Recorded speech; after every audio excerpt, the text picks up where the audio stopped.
Another month has gone by, so it's time again to see everything picked up, this time in October of 2023. Up first is a nice selection of pieces out of the Middle East, specifically from Lebanon and Saudi Arabia. On the left is a top boasting a newer variant of Lebanon's Internal Security Forces Urban DPM, also known as a Darak uniform. These have been issued and used by members of the Gendarmerie since the mid-1980s or so, towards the later part of their civil war, which went from 1975 until 1990. As with many other police and security force patterns over the last few decades, its design appears to be more identity-based rather than concealing. Next to that are two uniforms bearing digital patterns out of Saudi Arabia, both worn by members of its Ministry of Interior, though by different branches. The green pattern in the middle is used by members of their passport service, which essentially ensures all things related to passports, as well as people coming in and going out of the country, while the more blue urban is used by units of their facility security force, in charge of guarding areas related to industry and production, such as petroleum refineries and so on. Saudi Arabia over the years has certainly gotten the digital bug and now boasts quite an extensive repertoire of designs for various units, be they military, security,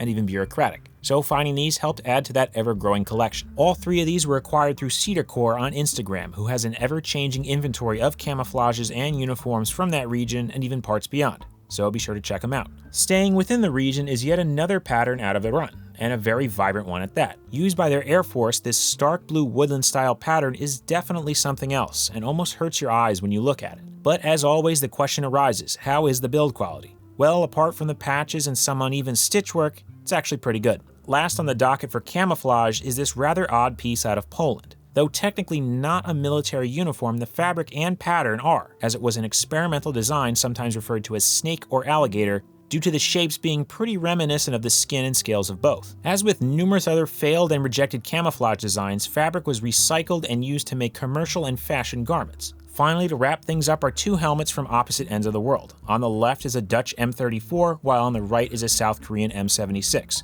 one of the earliest composite helmets to be made. Both are great pieces in pretty good shape, but what makes them more interesting is that the two designs saw export to other nations, with the Dutch one famously turning into the Romanian M38, or 39, the designation is somewhat debated, which was used by them during the Second World War, while the South Korean one was seen used by numerous nations such as Indonesia, Egypt, and perhaps most famously Iraq, where it was referred to as the M80. But that'll pretty much do it for this one. As always, we'll be back next month to take a look at all the November pickups. See you all then.